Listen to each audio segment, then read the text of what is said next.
Welcome back, friends, to the Adventure Starts Here podcast. This week, we discussed Who's Lila, a rather unique game where you play a troubled person who can't control their facial expressions. Our discussion centers around that mechanic, some of the deeper lore, and whether or not horror games should be fun. Naturally, be mindful of spoilers throughout for Who's Lila, as well as spoilers for Nier, Doki Doki Literature Club, as well as Undertale spoilers throughout. With that out of the way, enjoy the episode. What's everyone's favorite serial killer? I can start if you guys don't have one to start with. Chris Dorner. That was so fast! I mean, he gave us the prompt in advance, so I mean... That is true, but you ripped that one off quick, so you're gonna have to elaborate.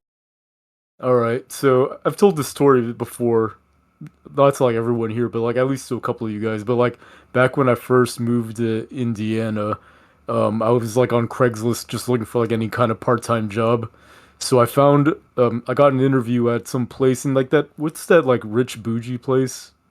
The job interview was like at this place. It was like this like building where like a bunch of different companies like shared the same building. So like each company had like their own floor or maybe like just like their own room.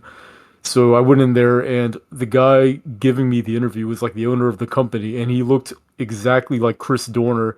And the reason why I knew he looked like Chris Dorner is because literally the week before was when Chris Dorner went and killed all those cops. He looked exactly like him. He had a military background. I'm not saying that he's Chris Dorner, but like I couldn't help You're saying myself from he thinking survived the it. fire? What I'm saying is, you know how like some people say like Epstein is alive and well in Israel? Well, Chris Dorner may be alive and well in Fishers, Indiana. Well, And if he's what? Did you take the job? No, no. I don't think no, I didn't get the job at all. And if I did, like it was for telemarketing, so if I did get that job through some miracle, I would have been fired within a week, like guaranteed. Because like talking to strangers is not on my skill set. Yeah, Ben doing telemarketing does not sound like a recipe for success to me. No, absolutely not. What's Anyway, yours, you guys feel free to give your favorite serial killers. My favorite serial killer here. Listen, okay, I'm gonna cheat. He's not technically a serial killer, but if you look him up, I feel like he's got enough going on and has committed enough crimes to enter the pantheon. And I'm gonna say Billy Milligan. Thomas, do you know who Billy Milligan is? It's a very familiar name. I have no idea who the fuck that is. I'm sorry. Billy Milligan, he was one of, or if not the source inspiration for the movie Split. This is a man with dissociative identity disorder, like split personality disorder. Do you guys want to guess how many personalities this guy had? Oh, okay. 69. I remember this guy now. Wasn't it like in the high 20s, or am I thinking of Split? Like the number 27 is in my head. It's 24. That's close. Which is fucking crazy. Yeah, I read the book, The Many Minds of Billy Milligan, and it was fucking fascinating, like the shit that the human body can do when you just have these like off-wire impulses telling you to do shit that you can't do. Like this dude literally was in prison, tore the toilet off of the wall and broke the bars with it to get out of prison. It was or like out of the cell at least. The guy's a maniac. Crazy. What year was this? I don't know, like 70s or 80s maybe. Everybody was breaking out of that shit. The time when you could do anything, when the world was your oyster. 10 years and then you're fucking out of prison. Yeah, 1975, he was imprisoned at the Lebanon Correctional Institute. How about you guys, Thomas, Jordan? I hate this question because, like, how do you define what a favorite serial killer is? Like, no matter what I say, I'm gonna lose. Well, for what it's worth, according to AI Overview, Chris Dorner is not a serial killer because he didn't kill enough people. That's bullshit. That's bullshit. That guy I killed agree, multiple actually. cops and like a wife and children or some shit. I mean, don't- I I- agree, but you gotta take it up with Google. I don't think a mass murderer is a serial killer. He wasn't like a mass shooter. He was like on the run from the LAPD for a long time, and he killed multiple cops and at least one wife and maybe a. He didn't kill kids, did he? What a fuck up! I don't But think so. I know he killed a wife for sure. I think he's just a murderer. I don't think he's a serial killer. Unless he was like killing people and like kissing them with some like blue lipstick, then he'd be the blue lipstick killer, you know? What? What does that mean? That's why that's how it they has to be become a serial ritualized. killer. Yeah. He killed 4 people. How do you define what a serial killer is? We just said it. If You put gotta on wear blue lipstick? for all of them and then kiss them, and then they would call him the blue Un- lipstick Oh my killer. God, I'm Unironically, that would be a pissed. serial killer. So he needs a calling card, is what you're saying? Basically, yeah, that's what makes you- it a you have a- serialized kill. Yeah, you have a signature. I couldn't even name a serial killer then, probably, except for like the famous ones, like the really famous ones. All right. I think Chris Dorner counts. I agree. I'm gonna call bullshit on anyone who says Chris Dorner is not a serial killer, even though like I know that all of his like murders were within a short time span, which is probably why he doesn't fall into the textbook definition. But that motherfucker killed 4 people. Like that's enough for me. I've stalled for time enough. I'm gonna name someone that hopefully you guys just aren't familiar with and don't Google it. But I've always thought that like the most fucked up serial killer story that I'm familiar with, at least, is the Toy Box Killer. If you don't know who that is, you probably want to keep it that way. It's really not pleasant. But I guess when I was thinking about favorite, my mind went to who is the most like fucked up one I can think of, and that's where my brain went. So I'm not going to elaborate, just to do you all the favor. If you know who that is, good for you.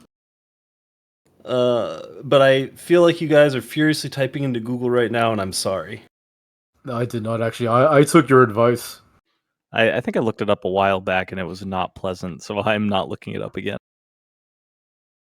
Yeah, he's not a good dude, you know? I would say he firmly lies in the camp of kind of a piece of shit. How about you, Jordan? I think it's either the acai bowl or the blueberry Eggo waffle. Go ahead and pick one of those and just give your reasoning. Why acai? What did it do to you? It's kind of like it's basically just cereal 2.0, basically. Like take out the milk, add ice cream, and this then kind of put fucking better sugar. in it. guy. This fucking guy. Oh my I'd pick the blueberry God. Eggo waffle just for convenience, though.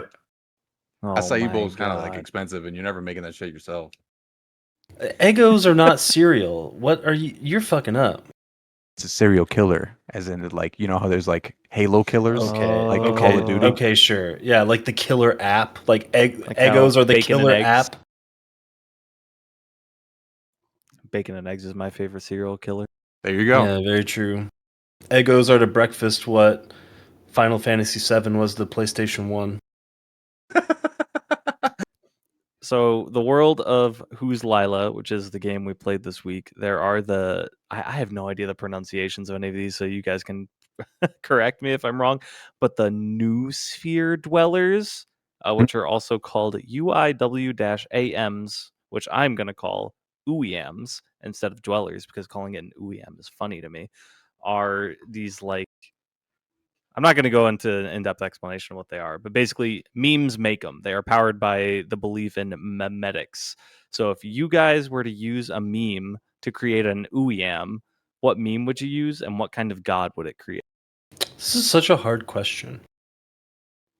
I know. So the problem is like I could come up with the meme very easily, but like I don't. I get lost in the latter part where like coming up with a god. Like why does it have to create a god? Did I miss a part of the story of Who's Lila? I mean the UIAMs are like they're not exactly gods, but they're like pretty fucking close to it. Did you actually bother to read the stuff that you had to go to the website You mean for? that PDF? It was really long. I skimmed over it and then I went back to it after I read a guide and learned that there was like a password in there. But I guess I didn't really like internalize it. No. Yeah, unfortunately, that's where a lot of this prompt is cribbed from. So I just remember seeing the word UIM, and that's about it. And that it was like about memes, and that's basically like an imaginary friend.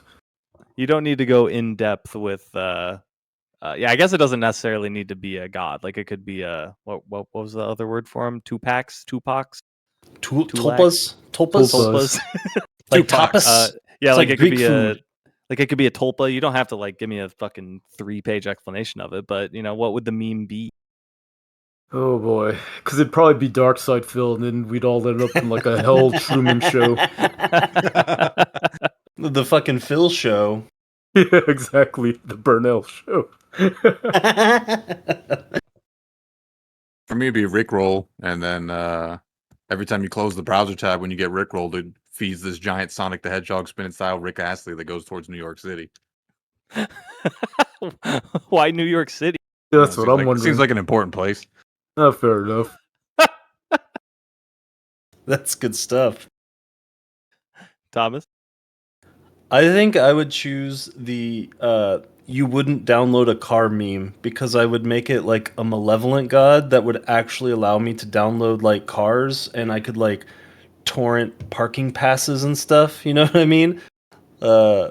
Just like the ultimate piracy god that just lets me download like a fucking what's that thing in Star Trek?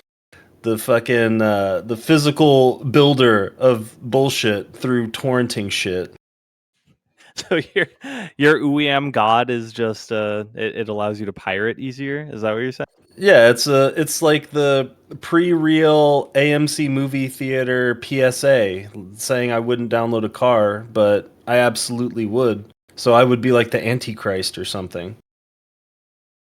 I think for me, and here's where I think maybe Thomas and probably Ben have fucked up a little bit. These don't have to be like these don't have to be internet memes. These can be like memes that we know. So I'm going to use this opportunity to describe the image that we took of Chris ages ago, so that Ben can include it in the video, in which Chris posed with a sunflower in a very Oh, it's my favorite picture. I created yeah, that meme. we'll just say a provocative manner. It's literally the avatar for Tommy Body. And what It's also kind of been my god? Steam avatar for several years. And also the final boss of the shmup you made that you presented at At Tappers. yeah, Oh, at a shit. arcade bar.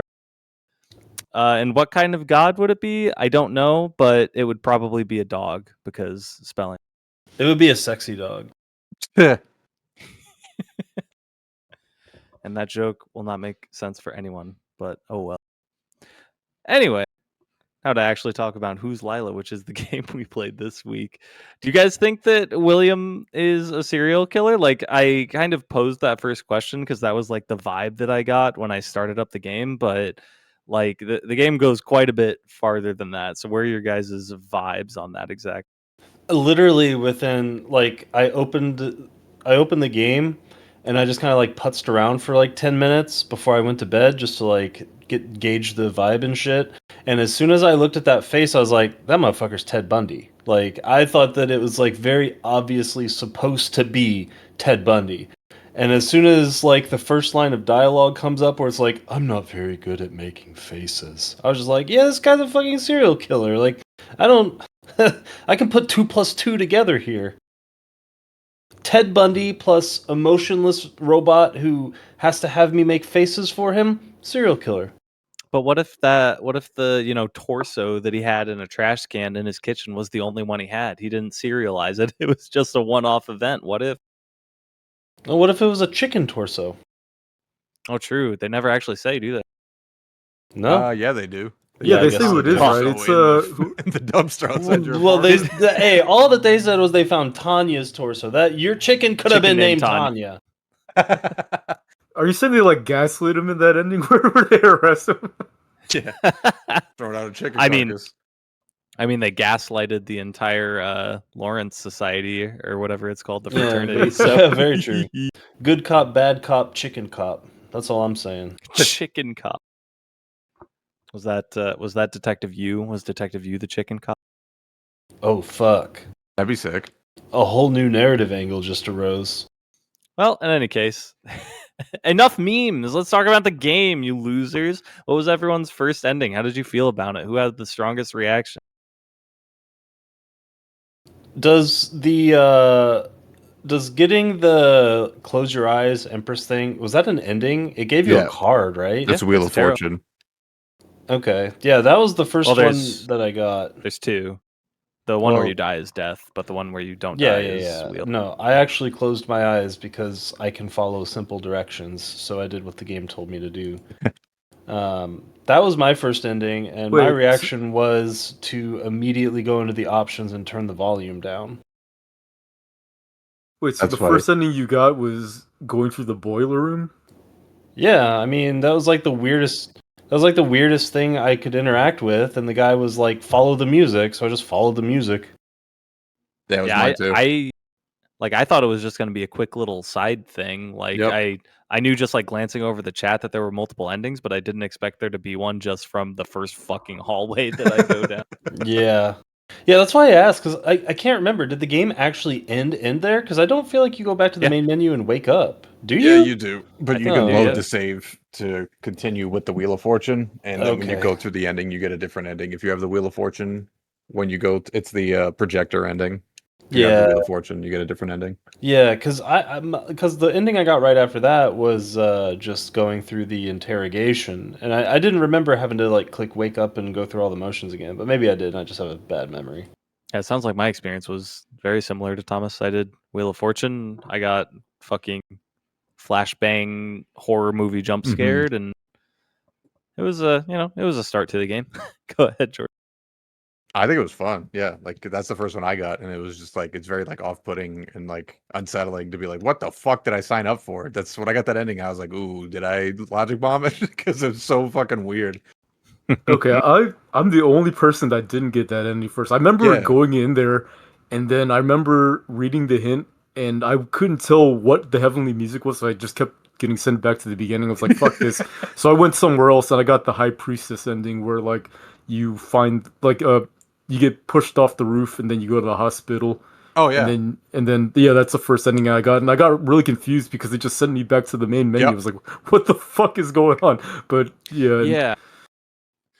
I don't know, like how do you guys feel about some of the really harsh cuts that this game does? Like, you're definitely right about the menu. I didn't think about it until you pointed that out. But also when you're doing is it the Hierophant? I don't think it's the Hierophant, but it's the stealth sequence where you're like fucking Russian buddy guys trying to chase you down. Every time you turn the wheel and go into the next room, it just like immediately cuts without like oh yeah, any kind of transition. It's Yeah. very yeah, there's zero disorienting. transition. Also, those I don't know if we're gonna get into it later, but all those sections I fucking hated.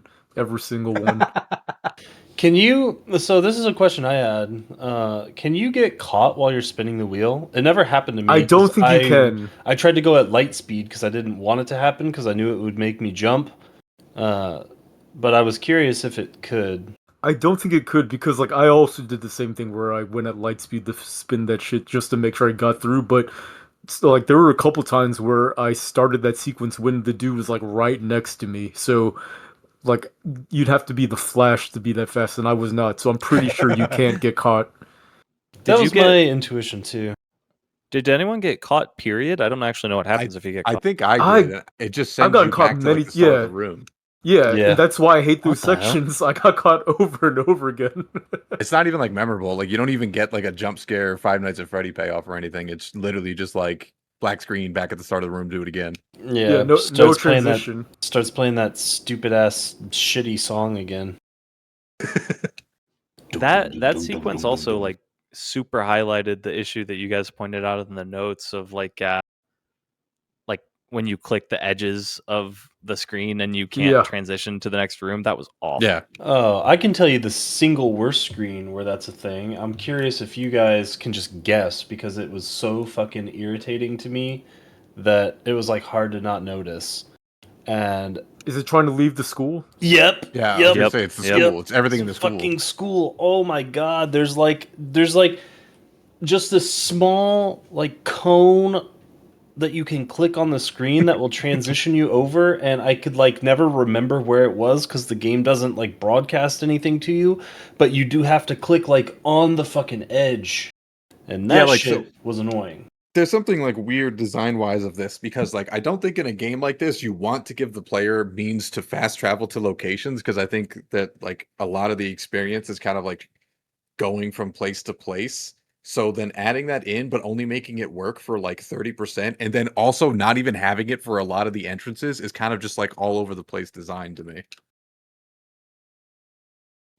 Do you guys typically like that style of it's not exactly like the old Resident Evil games, but that style of like fixed camera that changes based on your position? Do you guys like that traditionally? Ugh, Personally, I fucking love it. I I hate could it. It live without it. makes me think too much of Resident Evil. Yeah, me too. And I don't know. This is one of those games where like I felt really strongly about like that whole "Hello Charlotte, should it be a visual novel" thing. Like if this, I don't know. Maybe I'm just speaking for myself, but I felt like probably would have enjoyed this game more if it was like just a visual novel that was focused on the just the face mechanics and that's it. I do think Yeah. I do think that this game would have been way better served if it leaned a lot more into the like face mechanics as like a I don't know, almost like gamifying like social scenarios like that and like playing more on how people interpret your reactions to things, but I don't know. I don't feel like they really leveraged that mechanic enough to really make it interesting in anything beyond like the first few times that you really interact with it. I don't know. Maybe I'm being a little harsh because I just thought it was a really cool idea that I felt like I wish they would have dove into a lot more. I felt like all the mechanics they made were kind of like half baked and felt like tech demo-y, just to show that they could do it. Like that's just how I felt about it. Whereas I feel like, and this is obviously just like hypothetical because you'd have to like go back in time and like back to when they first scoped the game. But I feel like maybe if they spent all that energy just focusing on the one mechanic, and it could be the face mechanic, it could be something else. But like instead of like spreading out and doing all these different things like Doki Doki Literature Club and all that, like I don't know, just focusing and making like one part of it like really good, like like taking the face mechanic and instead of making it just like basically a dialogue choice, you could just have like a reputation meter on like Michael Graves, for example, where like you like if you want to get a certain outcome, you have to like actually get him mad over time, not just like respond to one dialogue with a specific uh moving of the eyebrows up, you know what I mean? And that's it. Like that's the extent of the mechanic is what I described, except you just use like three emotions. It's like sad, smile, and surprise. There is like hidden confidence meter, then that determines the outcomes of the conversations, specifically for like the good cop, bad cop situation at the end, but it doesn't feel like great to interact with because of like what you said. You basically just found the permutations of Yeah, what's the faces that I can use to get the outcome I want. and here's the thing. I got a secret achievement the very first time I got that ending. You want to know what it was? Oh, it's I know which one it is. It's like silent or whatever because you pick Yeah, neutral every time. Yeah, yeah, I that's did what the I same did. thing. I did the fucking Eris thing where when he plays those dark picture horror games, like his gimmick is that he does the say nothing run where there's Yeah. always an option to say nothing, so he just says nothing for the entire game. That's what I did, and I got that achievement and it made me laugh. That's fucking hilarious. I didn't even know that I didn't even know that existed. I didn't even try. Oh, that's funny. Yeah, I think the face mechanic, especially like I don't know if you guys didn't play on easy mode, but like not on easy mode, it's like an actively bad experience. Like I fucking hated this game until I turned easy mode on.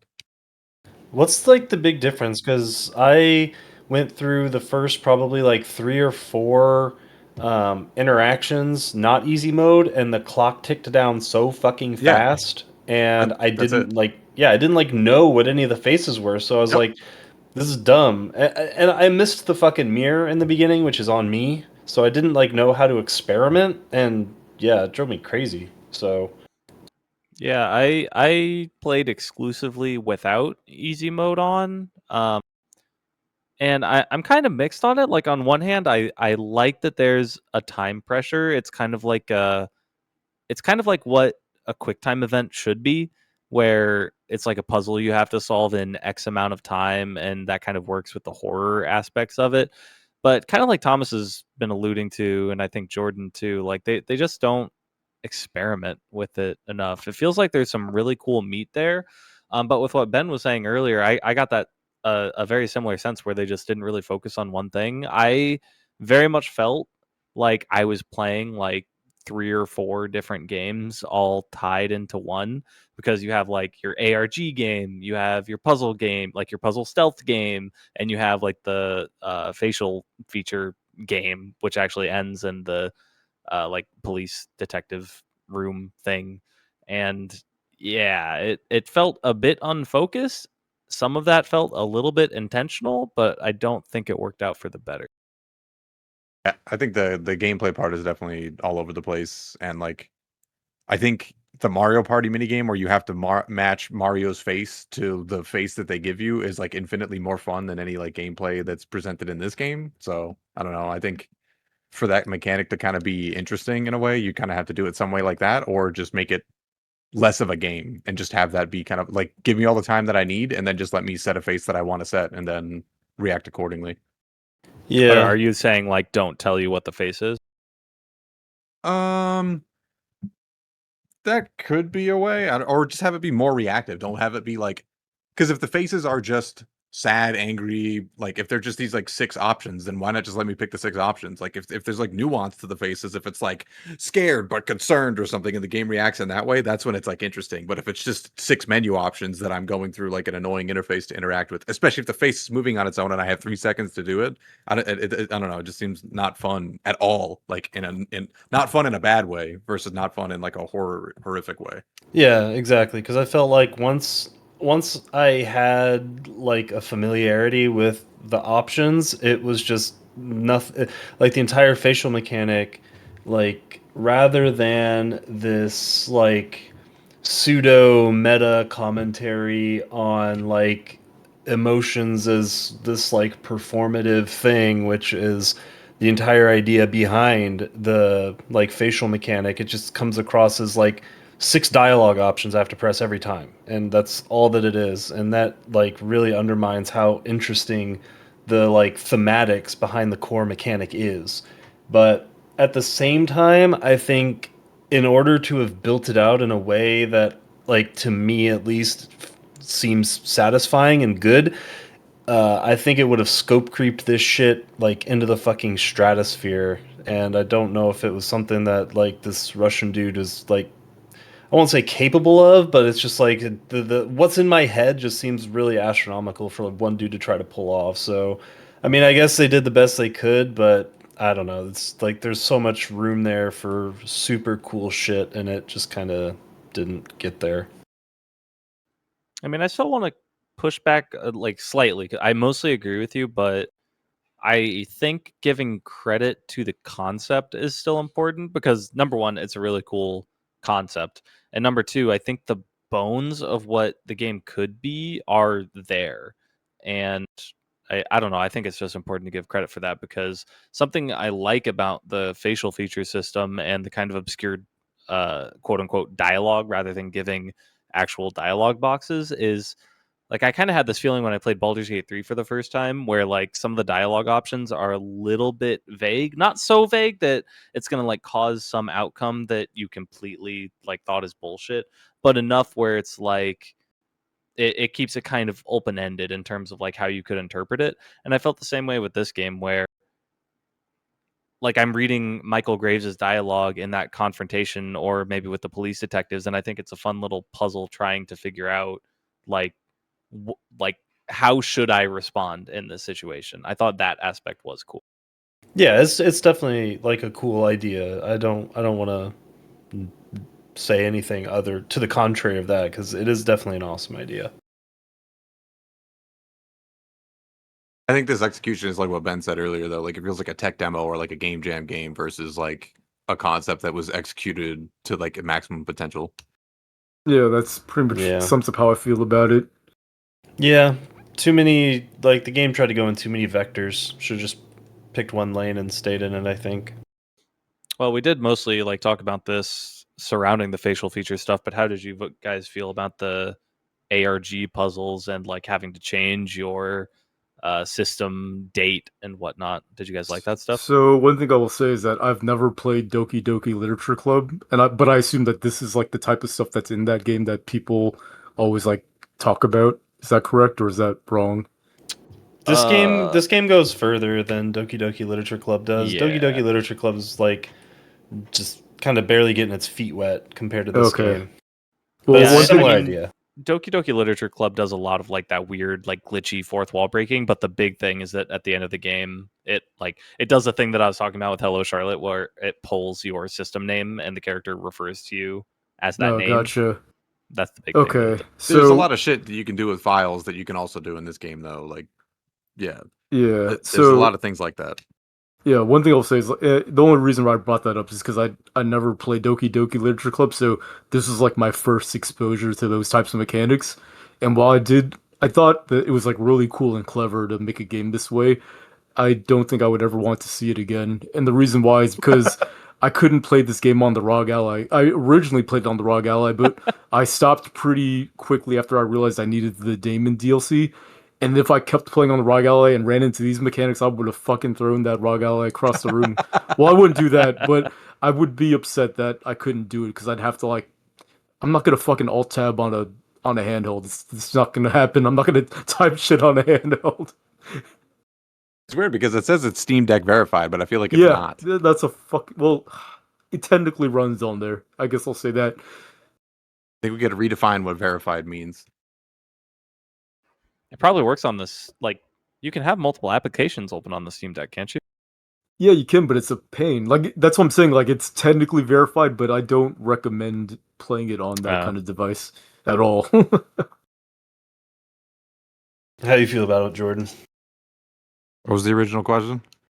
How do you feel about all the ARG shit? The Damon application was very annoying and only a net negative for me. I don't think it really did anything other than just be fucking annoying. Because like it's too like it could have just been in a menu. Like every time the Damon tells you everything, it's in the top left of the screen anyway. So like why isn't it just in the game? And yeah, I don't know, Yeah, that was exactly. weird. Why isn't it just like an item you find or even pick up from the kitchen at the beginning? Like the fact that I have an answer for this. go for it. I just want to say quickly, I would feel differently if it wasn't explicitly spelled out in the game to go to the Damon page. So, here's my answer to this. So, is the Damon DLC like as its own little standalone app thing that sits there and screams in the fucking arcade game Berserk voice at you while making obnoxious ambient white noise in the background? Yes, it's fucking annoying, but I think as a way that it ties into like the sort of plot and thematic structure of the game, it's kind of cool because I might be jumping ahead here a little bit, but I think when you want to answer the question, who's Lila? To me, the answer is it's the game. The game is Lila. And so having Damon be something outside of that where it's kind of explicitly spelled out that it's like a separate entity of Lila, like the idea is that you are just interfacing with a totally different version of those like new sphere dwellers, like you are interacting with two new sphere dwellers at once, I think is kind of the way that I interpret it. So I guess I do like that a lot, but I just wish that there was just a different implementation. Like, as stupid as this sounds, like I would have much preferred if it was like a phone app and it was just ran on your phone, and also if it was more useful, just in general. I just wish it was less annoying. Exactly. That's all. Just less annoying. Because that DLC is the reason why you're supposed to play this game in windowed mode, and playing this game in windowed mode is the reason why clicking at the edges is so fucking annoying. True. I mean, I will say, like, just one positive thing I want to say about the Damon is it was a pretty unique experience, I think. I don't know if you guys did this, but I like, just for my own thematic purposes, I like kept the Damon window like visible. I didn't like minimize it or anything like that. So I just always had this thing staring at me. And I just thought like as a horror experience, that was pretty unique and cool. Yeah, I did like that aspect of it too, because like I was playing it on a Saturday afternoon, and I have the game open on my main monitor, and I have the daemon open on one of my other monitors, and Mary just walks in and is like, "What the fuck is that?"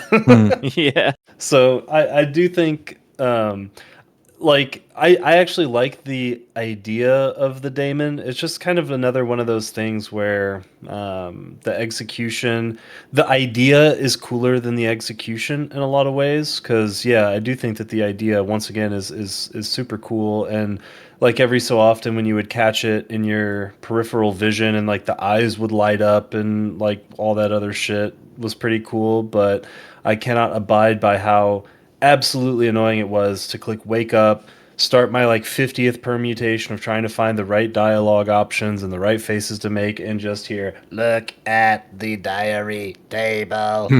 Fucking annoying. Yeah, the corollary of what I just said before was that the actual dialogue just sounded so doofy and took away all of the tension. Yeah, I just think it was like too like railroad of an experience. Like rather than it just kind of like acting like its own character, basically. It was just like when you go near the table, it tells you to look at the diary table. Like, I don't know. Just felt really like rigid Yeah. and And I'm actually fine with that, just given like the scope of I don't know if this game's like solo developed, but it certainly wasn't developed by like a giant team.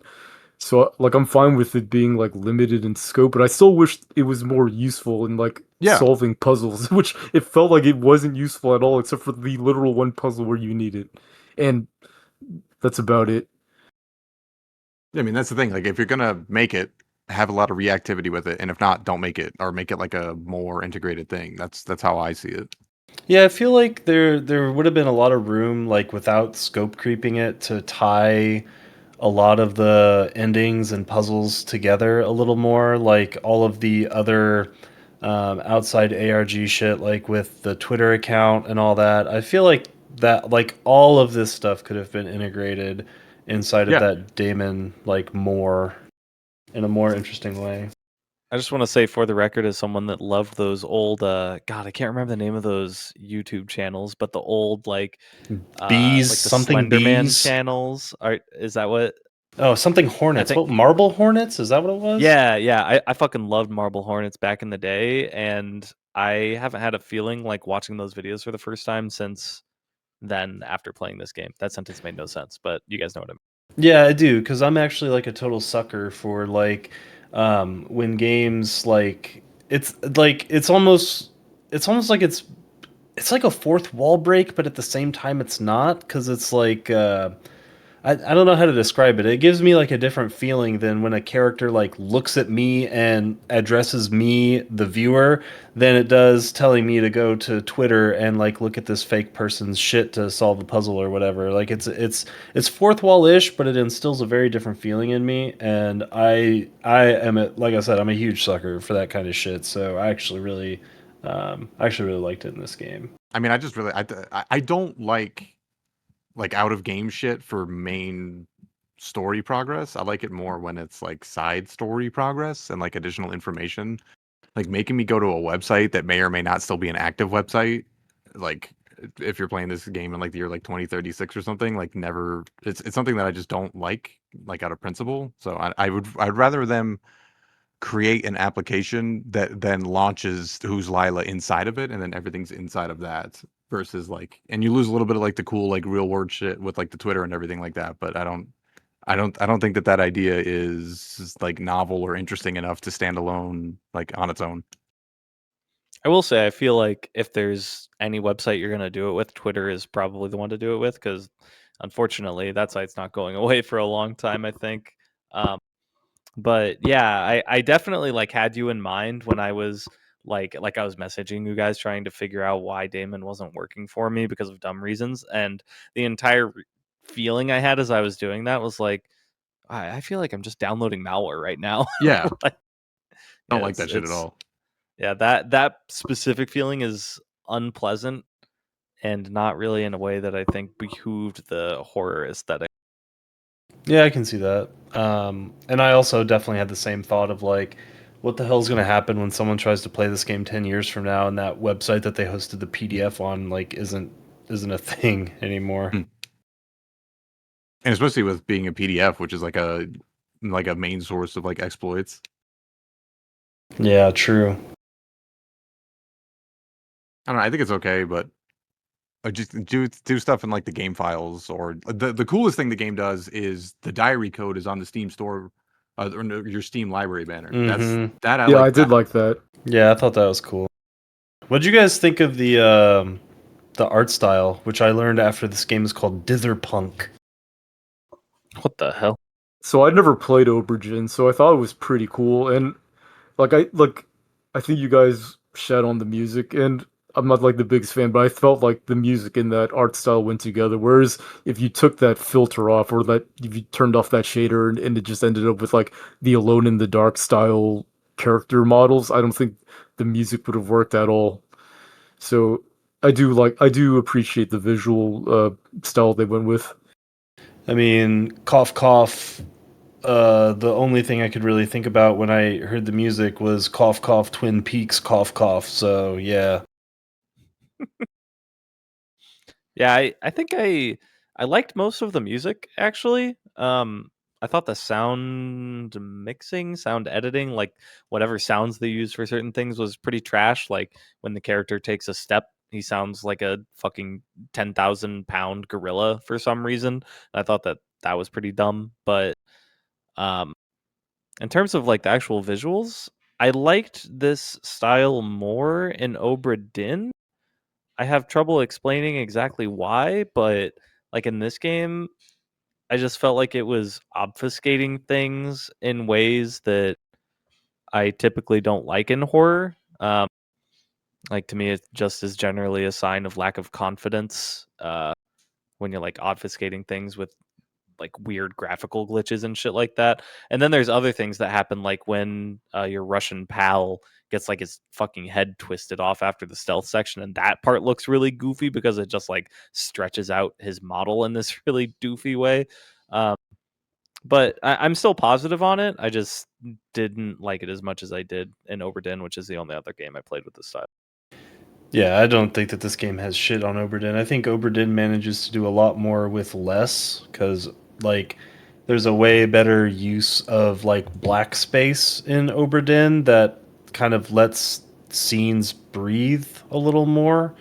Whereas I feel like in this game, like the density of the like monochromatic pixel shit just felt like Oberdin felt like it was all like hand drawn, whereas this game just felt like someone like took some pictures and put it through an Instagram filter. Yeah. I guess is sort of the way I feel about it. Yeah, and like the other thing is that like I have a soft spot for the really shitty horror games. Like I can't remember some of the names off the top of my head, but like I think there's like Closing Boba Shop or something like that. That's one of those really shitty horror games where like all of the character models are super stretched out and it makes them look kind of uncomfortable, but in this like obviously budget kind of way where they just couldn't make anything better, so they just took something shitty and made it look slightly off-putting. And that's the feeling I got when I looked at like 99% of the character models in this game. Not 99%, all of the character models in this game, except for like the close ups of the faces, which were made in uh, other ways. I think the art style really benefits itself specifically for the when you choke Martha out scene. I think any other style it would have just been like weird and stupid, but I think it's a cool scene specifically with the style that he has. Yeah, that's a good shout. Actually, I did think that a lot of the like little cutscenes looked pretty good. The one that immediately comes to mind is there's like a ballroom dance hallucination sort of thing at some point during the party, I want to say, and I thought that looked really cool. Yeah, there were definitely good individual scenes, but it was kind of the filler in between that did not contribute well to the whole. I'm thinking like specifically inside the school. Like there's just 100 of those really shitty character models I was talking about, and it Yeah. just rubbed me the wrong way. What do you guys think the color palettes? I Uh, just picked the ones that hurt my eyes the least, which was like the blue and gold one, and then I never looked at them ever again. Yeah, pretty much same.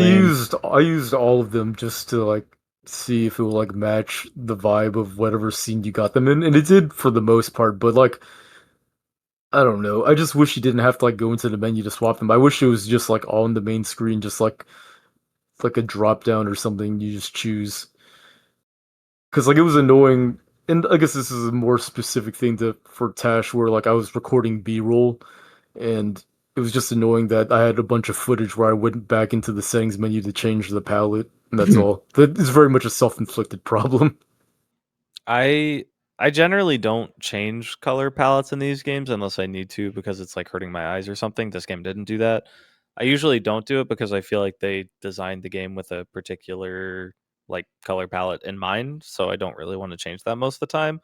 I think it's pretty dumb, especially if they're doing it for accessibility reasons, to make all of those color palettes collectible instead of just Yeah, options in the game. agreed. Yeah, I think the one thing that this game does that is cool is when it turns the palette. You're forced to use the red palette for when you choke Bozo out. Yeah, so I thought that was like a cool kind of like tonal shift. Cough, cough, Twin Peaks, cough, cough. I think just kind of using that more would have benefited the idea of the color palettes because otherwise I feel like it should just be an accessibility thing of what doesn't hurt your eyes. Thomas, I think you have brought up Twin Peaks enough that you should just very quickly to the audience explain what your opinion of it is, and then we can jump off of it. Yeah, one thing I complained about majorly in this game that I actually wrote like a fucking like quick little 2-page essay about earlier today, but I said I wasn't gonna bring it up on here because I think it's too much of like a unnecessary diatribe. Is that like obviously this game, the creator very specifically calls out David Lynch as an influence, which is fine, but I think this game really crosses the threshold from influence into outright plagiarism in a lot of ways, but like I said, I'm the only person in this whole thing who's really like familiar with David Lynch, so I didn't want to go off on some fucking huge tangent about it to people who would just be like, uh huh. But that aspect of it really like I want to be clear that it kind of drove me crazy at times. Yeah, I just want to make sure that the audience knows that at least one of us knows that that's a thing. If there's other people out there that understand the amount of quote unquote plagiarism that this game is committing upon Twin Peaks. Ah, dude, it's just Lynch-ian. What do you mean? Very true. I True. will say, like, the word plagiarism is pretty harsh. I think that that's up for debate, which is kind of what I was gonna try and hash out with these fellas if they were like more familiar with David Lynch's body of work, because I think that there is an interesting discussion to be had there for if this game is just fucking copying someone else's homework. Um, so I don't want to just out and out say that that's the case. I want it to be known that it bothered me. I feel like you mentioning it definitely made me be like, oh, because if it's like an original idea or something, then at least you can be like, well, they tried. But if you're a derivative work, then it's like, well, why don't I just watch the inspiration? And like it does separate itself meaningfully enough that like that's why there's a debate for it just being plagiarism. But like there's so much other media that reinterprets or reimagines or retranslates David Lynch's work that doesn't just straight up copy it, and this just felt like it was straight up copying it. Well, in any case, before we like fully jump into the kind of maybe meat and potatoes of the identity, who's Lila and all that, do you guys want to go into like the lore background? I'm mostly asking because I don't think I saw much in the notes about it. I put it in there as a topic because I think the lore in this game is pretty cool. Not like stellar, but cool enough that I was interested in it and read a bunch of like Wikipedias for it and did a couple endings just because I thought it was cool. Do you guys want to do like a general discussion on that stuff, or do you just want to move on? I mean, we can. I didn't like deep dive into too much. I didn't watch like YouTube videos or anything, but so I would just be coming at it with what my own interpretations were, which is definitely not holistic, but I wouldn't mind talking about it because it is compelling. It is like a pretty cool idea.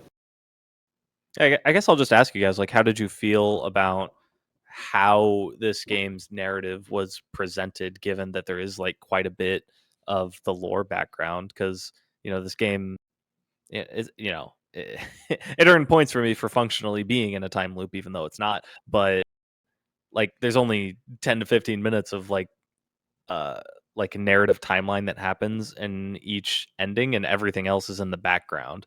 Did you guys like that kind of like disconnected nature, or do you feel like there should have been more like incorporated, if that makes sense? I think that the narrative is just a bunch of ideas without any like tying anything, and I didn't like that at all.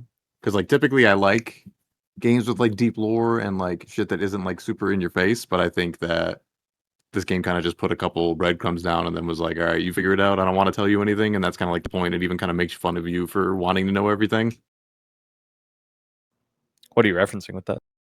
Lila specifically says like when you're talking to Detective Yu, I don't know if you need to do all of the endings and she says it, or if it's just one of the specific cards. But it's like humanity's so funny. You guys always want answers. You want to know what I am. You think that I'm a Tulpa. You think that you name me this. You name me that. Other people have given me names, so it kind of like makes fun of you for wanting to know what the game is trying to tell you. I mean, I'll say I usually traditionally like that kind of stuff just because it goes back to one of my favorite authors, Lovecraft. Fear of the unknown as a huge theme, and I like the idea of like the ending of this game being you trying to pursue new to understand what this thing is, and the only person that gets an answer for who that is just has it whispered into his ears and goes crazy. Like very Lovecraft, and I like that, but I can understand at least why you wouldn't like it for the reasons you stated. Yeah, I think it's also just like too short of a game to really like pull off any crazy ideas. So yeah, but there's like no kind of like anything to this game for me. Like there's no resolution at all. Like him whispering the thing to like I don't need to know who Lila is, but like I don't know, just give me some kind of conflict. Give me like some other god that's trying to fight over Will with Lila or something. Like I don't know. There's just not enough there for me personally to like really give a shit about the lore that it's trying to put there.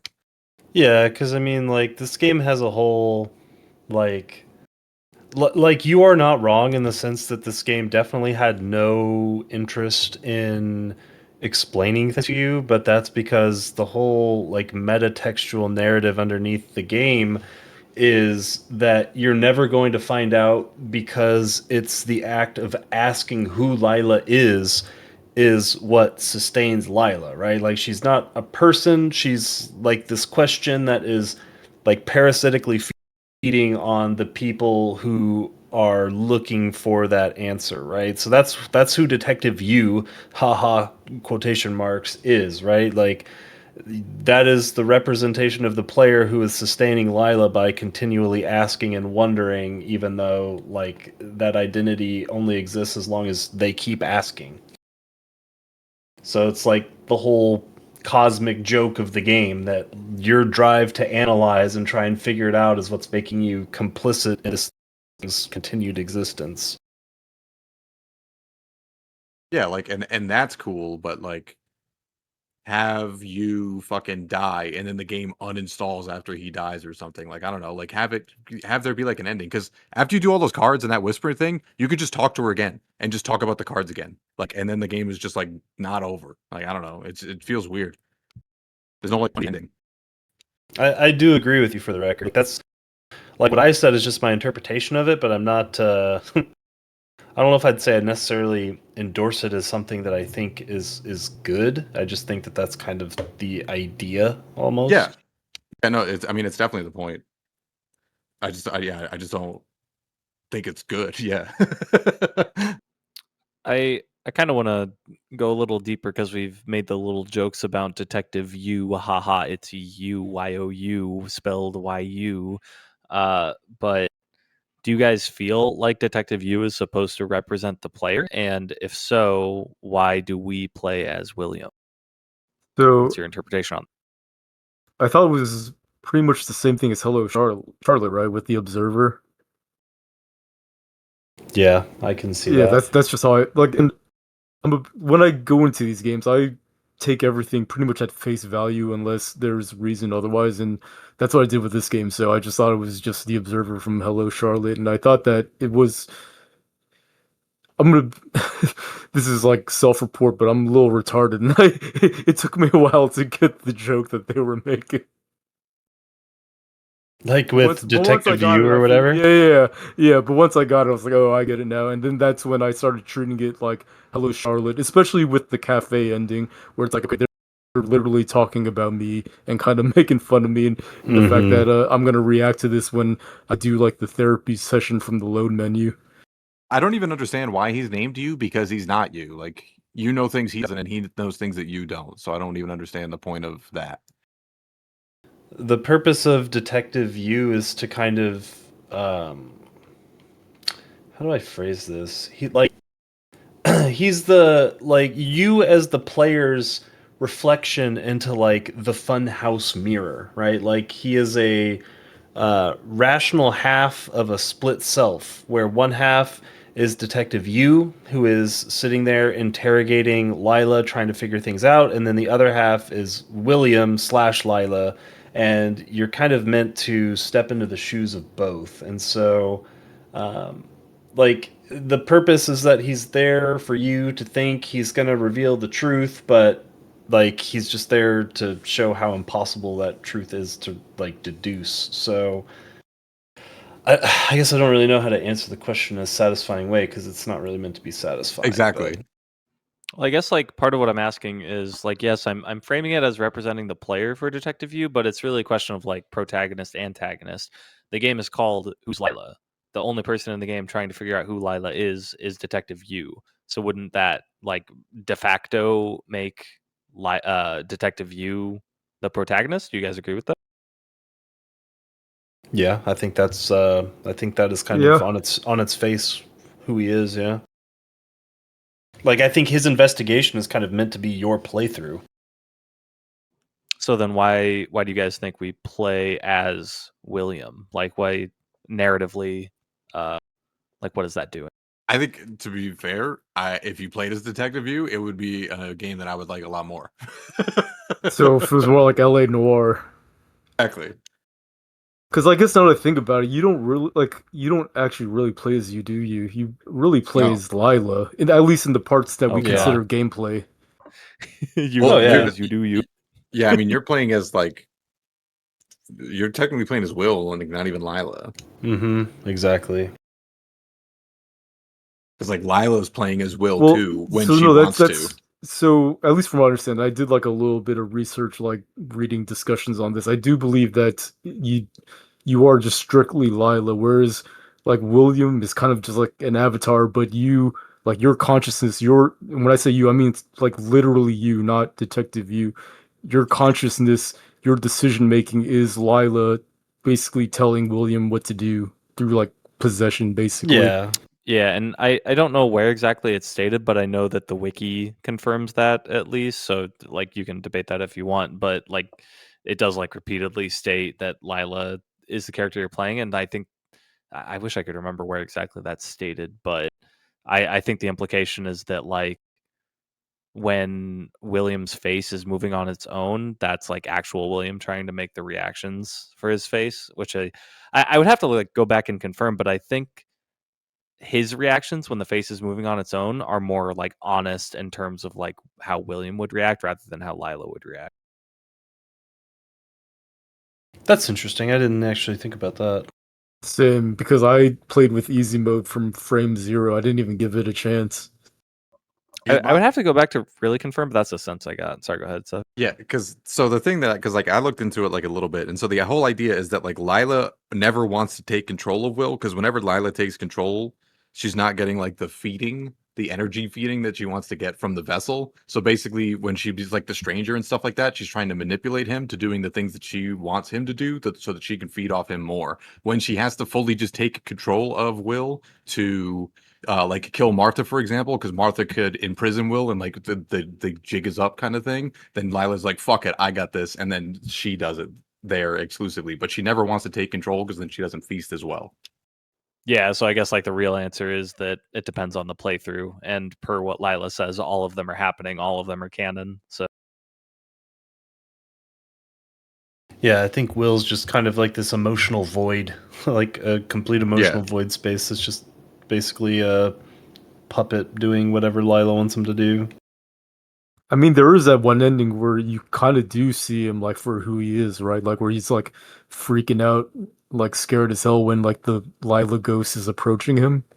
Or was that a fever dream? I think that I saw that. It's like the part where you have to like, it's another one of those like hide Oh, away from her sections, like where you have to like run away from her and there's like a tower that's the and like a date long one, yeah. staircase. Yeah.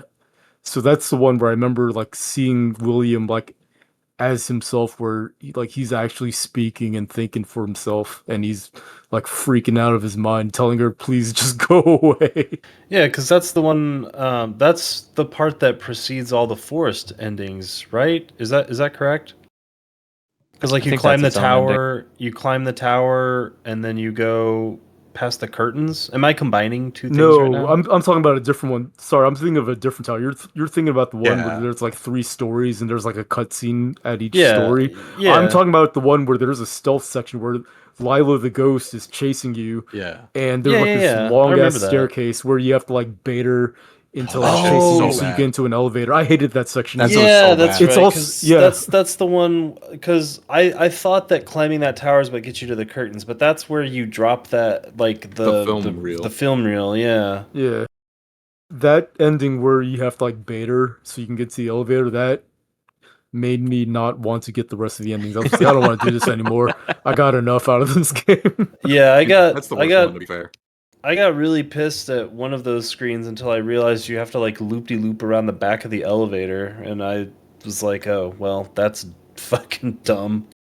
Because there's like no easy indication that you have to do that, and or I'm just blind. I don't know what you're talking about, but the way I did it was like you have to go all the way up the stairs, get Lila to follow you all the way down the stairs, and then you go up the elevator and she's not there anymore. Oh, you guys are nuts. Yeah, you can just go around the back of the elevator there and just like fucking give her the loop de loop. I couldn't. By the time I got up the stairs, she was always basically like in my face. Like I couldn't even get close to that platform. Are you talking about like when you get off at the top of the elevator and she like walks right at you? Yeah, Yeah, you can just go to the left and up and around the elevator, and she'll just like chase you around, and you can get behind her that way. that's funny. I don't Yeah, think that's the intentional way. it's not it's. I mean, it has to be. There's like a camera shift and everything, Oh, okay.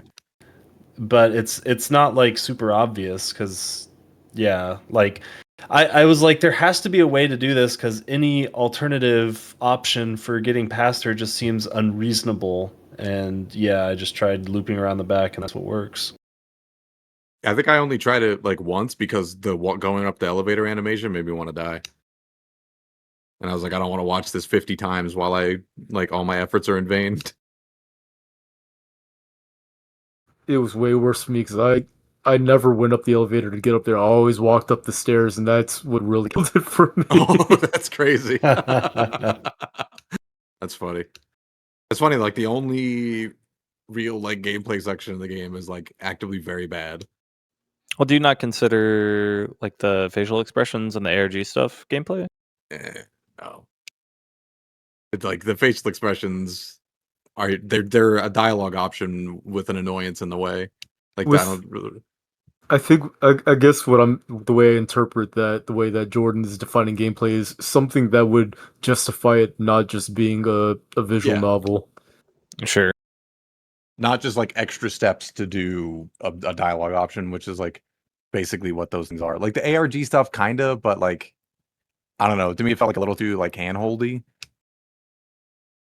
Like basically needing to use the daemon, Yeah. and then Yeah. the daemon just tells you the fucking answer, or then you just get the Yeah. PDF, and then like the first gold is like the only thing that's cool because like it's kind of hidden a little bit, but it's still like not that cool. Yeah. I thought like the best slash worst example of what you're describing is when you go to the Twitter and the passcode to the phone is like on the cat with Yeah. the collar, and it just says, "Wow, look at this cat's collar." It's like I could have found this without you like Exactly. telling me to look at it It's a because it weird just mix highlighted it in of red. it's a weird mix of not telling you anything and then just like beating you over the head of with the cool stuff. That's why I think the best one is like the diary thing in the Steam thing. Like I kind of wish it had a better clue other than like it's my diary. I should know what this is, which like isn't a clue at all for that. But like it's still cool to be like, oh, that's where it is.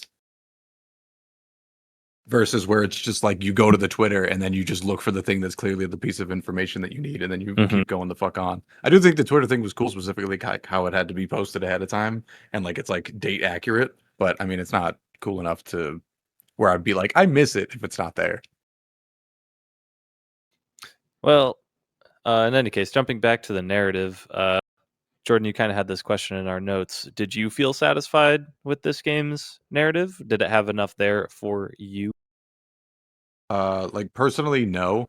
I just think it kind of I don't like when games just put down a mystery and then just leave like halfway through.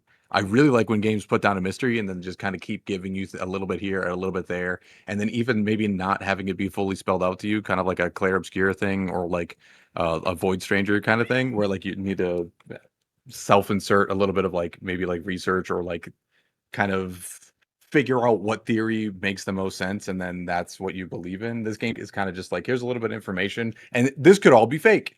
Will could just be fucking crazy, and like there's no real proof of anything. But I would prefer if like Lila was definitively a thing, which it kind of is, but there's still like a interpretation room there that I don't enjoy.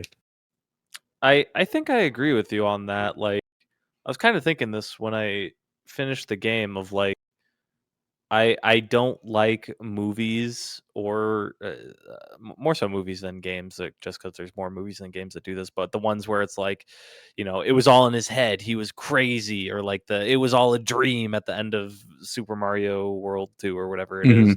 Like, I think there's only like one movie I can think of off the top of my head that did that well, and it's like Shutter Island. But outside of that, it always just feels like a very cheapened way of giving a twist that invalidates the rest of the movie. I don't think this game quite did it that severely, but much like is in line, I think, with a lot of the rest of the game, it's just not super focused with what it wanted to do. Yeah, I think Yeah, it's I kind would of like agree with what that. Tom said like earlier of like it's not meant to be something that's crazy, but that's why I don't like it.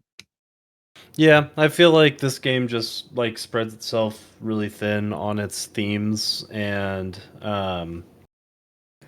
maybe I would have a different point of view if I played the other games where the New Sphere dwellers are in, or maybe not. I'm not sure, but this game just sort of has a real problem with being a little too big for its britches in like almost every facet, and I think that extends to the plot in some regards because again, lots of really cool ideas, um, lots of like good themes being explored, cough cough, but like overall, like I said, just spreads itself a little too thin in a lot of places.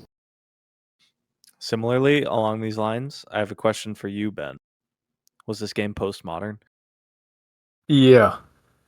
It's I not absolutely even agree. not even like a tiny bit of percent postmodern. Or was it? Was it meta modern? No, Either there's one, they're both the it, same it, thing. are they? I thought that meta modern was supposed to be like optimistic at the end, I guess. And that was Well, like the main that's That's differentiator. postmodern. yeah, it's the same thing. Fuck it all. Just two different Whatever it words, is, two different words that mean the same thing. whatever it is, this game is decidedly postmodern. Yeah, Yeah, for 100%. sure.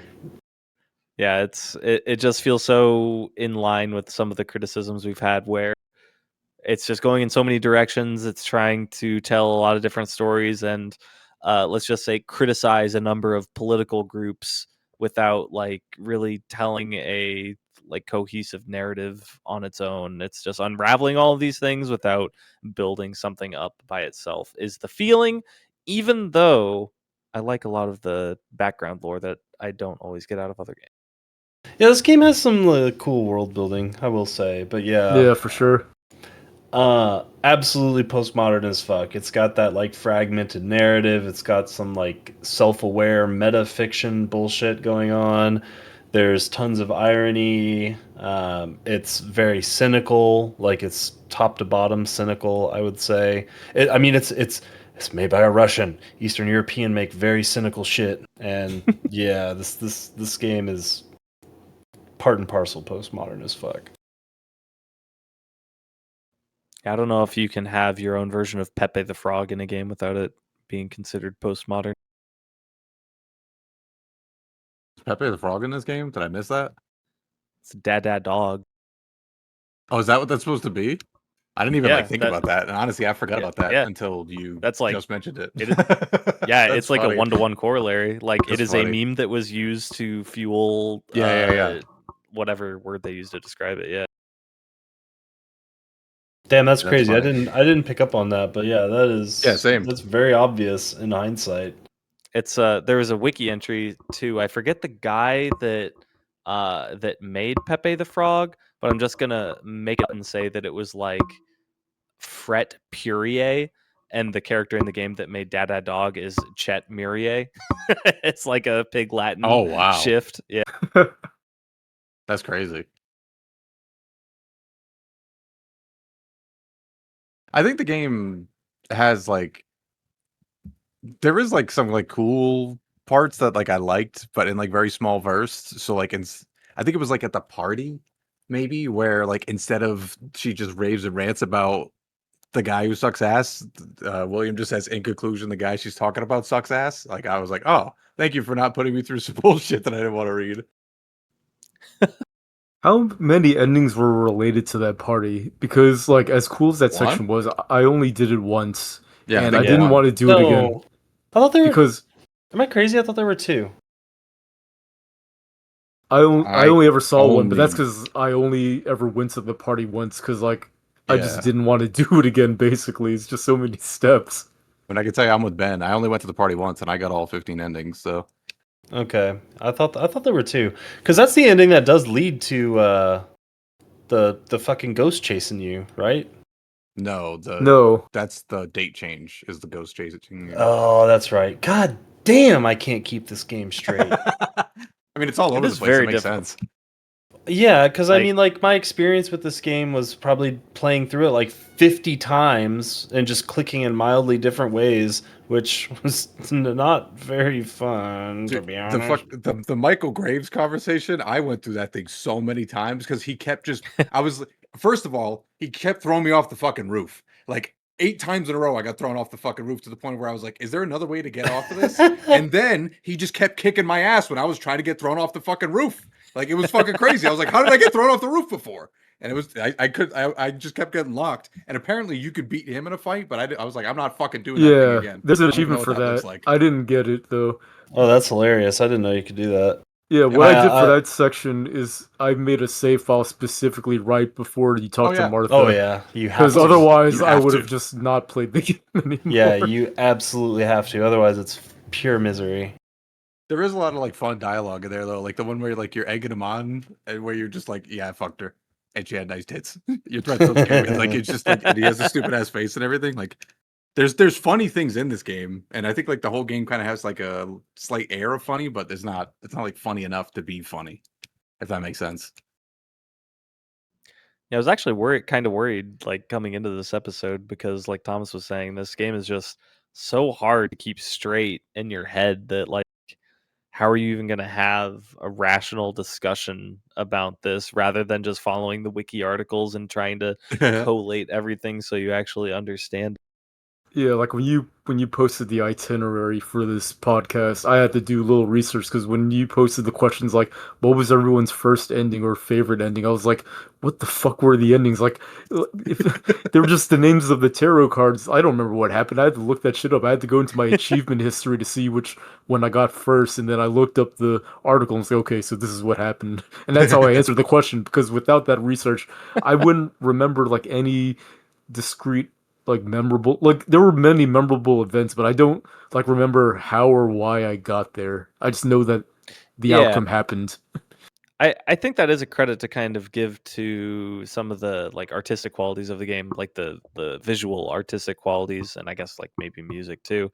Like yeah, I don't remember a ton of the writing by itself, and the narrative is hard to keep track of, but like I remember what like Father Lawrence's weird ass like shadowy head looked like. I remember Yeah. what the daemon looked like. All of that is very visually striking, at least. Yeah, the afterlife call was very cool. Which one? The afterlife Father call that you're Lawrence. talking about, Yeah. when you're talking to dead Lawrence. Yeah, like all that stuff was really cool. Yeah, I think there is also like a lot of like ways to like read this game in a way that I think is interesting because like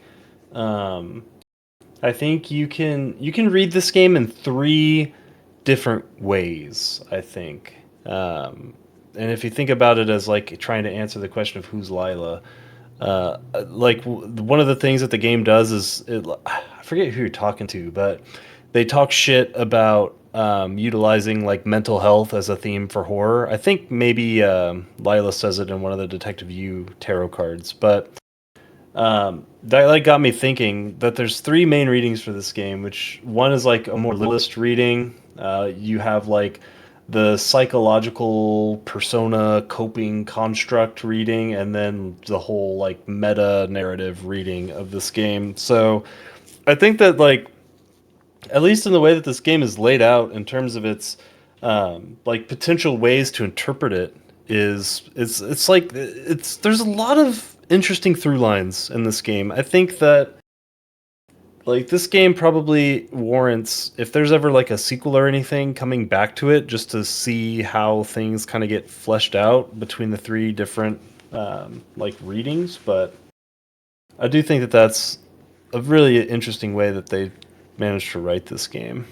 I do think that's kind of the purpose of it. Like it takes place in a universe because I think you posted there were two other games that take place in the universe, and one of them's like a weird Tamagotchi game or something, and then like so basically all the games that this team or I don't know who developed this, but all of these games take place in the same universe, and I think they're meant to like build off of one another. But I still think I wish this game was a little more like standalone and a little more like here's something for you to work with rather than because like I still just don't like the lack of like a clear resolution. Yeah, and I mean, there's nothing to be done about that, right? 'Cause like I said, the purpose is to not have a resolution. Like that is kind of the whole deal with the game. I mean, you could still find like a conflict between you or something. Like I said, like you could still have it so that like you tries to kill himself or something, and then the daemon tells you like, but Lila persists and then uninstalls the game, right? Like that's not that much of a difference. That's not that big a scope creep. Like I just thought of that in 5 minutes. Like you could do something like that where there's like, here's the definitive end and you're done, right? Like it just kind of feels like it just kind of ends but doesn't because like you could just keep talking to Lila about things she already talked to you about. It was weird. Yeah, I don't know. I guess like I said, I think I don't know. I feel kind of rigid about that. That like if the game set out to not have a satisfying conclusion because not having a satisfying conclusion is the whole like thing that the game's trying to say. It's like trying to criticize you as the player into wanting a satisfying ending, I think, in a lot of ways. So the fact that it's not there makes sense. Let me ask this real quick just to clarify, Jordan. If the game did what you were describing earlier, and like after that final scene, after you get all the endings, if it deleted all of your saves, would you consider that a satisfying ending? Yeah, exactly. It's like a conclusion. It's Okay. not again. It's not satisfying. It's a conclusion. It's like here's the end point. Like I don't like that she tells Yeah. you the secret, and then it's just like we already talked about everything. What else would you like to talk about? And then you can just pick the cards again. Just feels weird. And there's no like credit roll scene, is there? Is there one? No, there is one. Where is it? Yeah, at the end of the Yeah, interrogation. it's only for Oh, that one it's ending where you only get that. arrested. Okay, yeah, they definitely should have done like either only have the credit scene after all of the endings, or like after each ending, and that's one of the endings, or something like that. Because like I kind of understand Jordan's point from that perspective.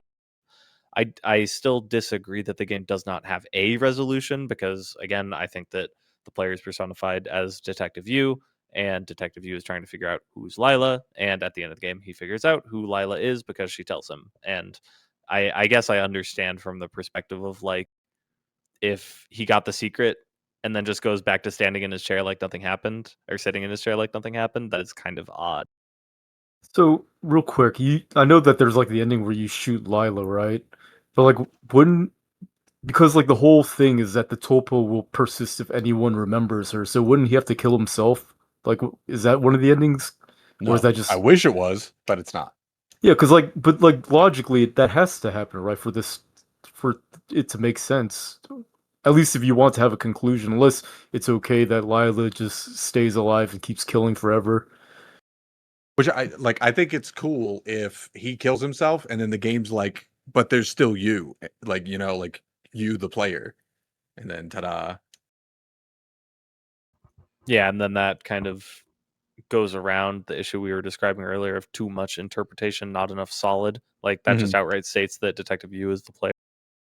Well, and I don't know. I'm like taking kind of a hard opposite stance here, just because I feel like so much of this game is kind of about uncertainty and like a fractured perception, and I feel like having a definitive ending. I'll get away from the word satisfying. I'll just say a definitive ending, like kind of betrays that core theme by implying that there's a degree of coherence to the story when the story's trying to refuse that coherence in a lot of ways. So like how to word this? Like it's less about solving a mystery and more about making you try to live inside of one. And I think trying to give you a concrete level of closure betrays the story's entire point to a degree. Because, like, a lot of the point of the story, at least in the way that I read it, is that, like, things like identity, guilt, meaning, like, things like that, and the way that we emote and socialize with people are messy, they're performative, and ultimately kind of unknowable. And I think that that kind of unknowable quality is what's underscoring the entire game in a lot of ways. And again, cough, cough, very Lynch-ian. And again, I don't know. I think that having a very concrete interpretation or ending to this game would really get in the way of what it's trying to say slash do. But a concrete ending of just you killing himself, and then the game, and then the daemon even being like, "But there's still you." Does that like really change anything that's against the themes of the game? Say that again. Run it So past me if again. if Lila whispers to Detective Yu like what Lila is, and then let's just say he takes the gun and blows his fucking brains out, and then the game closes, but then the daemon's like, "But there's still you," and then maybe like your save file's gone or whatever. When you reopen the game, is that really like conflict of themes that the game's trying to work with? Because I don't like, I'm not saying that I want them to tell me everything there is about the universe or like give me a happy ending or anything like that. I just kind of want there to be kind of something a little more provocative at the end. Cause like, yeah, the character figures it out, but like me, the player is like, okay, I didn't figure anything out. The game's just kind of over now. I have no sense of satisfaction of like any sense of like it's over. You can do the weird Will.i.am ending, which is not anything that really matters at all for like the lore of the game, I think. So I don't know. It was just kind of like a little meh. So it's hard for me to try and reinterpret the entire game from that, but let me ask you what does that add to the story or the game or whatever that makes it feel It more satisfying? Is that the right word? it ties up a narrative thread because Lila will always exist if at least one person remembers her, and Detective Yu is someone who remembers her. Yeah, but the whole purpose of the game is like it's the game. Like by playing the game, you've lost the game, right? Exactly. So I don't know that it really needs to state that any further than it already does. I think it'd be cooler if it did, if it leaned into it a little bit and like really was like, okay, he killed himself. Your turn, bitch. Yeah, could you? Is it even possible to program a game where you get an achievement for uninstalling it? I don't That'd be think that's Probably with cool. the possible. It'd be probably with cool, the but I think it's daemon. impossible. I think you Oh, can do it with the maybe. daemon. I don't know how I don't know how Steam achievements work. I guess like you could set whatever trigger to give you the achievement and then like Take it away. uninstall it after that. I don't know. Can you uninstall Yeah. through C Sharp through Unity code? I I don't think so. Can I you think that's like not? a security risk where you can, Yeah, it would be a huge if you're security able to like risk. delete people's files and shit. Yeah, I don't know. I guess to me, like the whole idea behind that, like I'm not gonna say it would be a bad idea, and if it would be more like satisfying for you guys, then I think that that's fine. I just think it's unnecessary. I think is my main the issue that I would take with that is it just feels totally unnecessary. Like it doesn't add anything to the conversation around the story, the plot, the themes, the etc. of the game. In my eyes, anyway. I think what Jordan's getting at is that it's just an like a definitive ending where you feel like you don't have to press wake up again. Yeah, Yeah. no, and I get that. Like I said, I don't like, again, with the way that I've sort of read this game, I just don't think it adds anything for me. Like it doesn't alter the way that I perceive anything about what this game's trying to say. I think to like drag out like zoom out what they're trying to say, I think is like the problem exists, and I think it's still solvable while staying true to the narrative themes. I'm not like proficient enough in this game's lore and narrative or like writing in general to say exactly what that is. But I think it is true that even in a game like this, you could have something that wraps everything up in a more cohesive way while staying true to the themes that you're describing. I'm not saying it needs to like anchor itself down to reality and state that this is the ending, but just having something in there. Again, I can't come up with an example, but I think you could solve for that. So I at this point, I just want to say, like, I don't think he should change the game. This is just saying, for me to enjoy it more, this is something that I would want in the game. And because for me, it would be so much more provocative and memorable if something like that happens versus it just like nothing happens. Yeah, so like here's my counter argument there, and again, like I know we're not advocating changing the game. I'm just trying to get to the bottom of what defines a satisfying ending for you guys, I guess, because I know I have a very different point of view on this than you do. But like the reason I say I don't think it's necessary is because the story already conveys. Did I say story again? Yeah, you did. You did. Keep going. Jesus Christ. The Not editing it. story already, that's what I was trying to say, by the way. The story already conveys a lot of those themes that the ending that you guys are talking about would put forth. And I think it's a little more subtler and psychologically effective in the way that it does it. Like, I feel like if they added something like that, it runs the risk of just kind of being a little bit redundant and removing some degree of the tension that again kind of underscores the game. I don't think it would be bad, and I don't think that it betrays the message that the game's trying to tell. I just think it's, yeah, redundant, I think would be the right word I would use.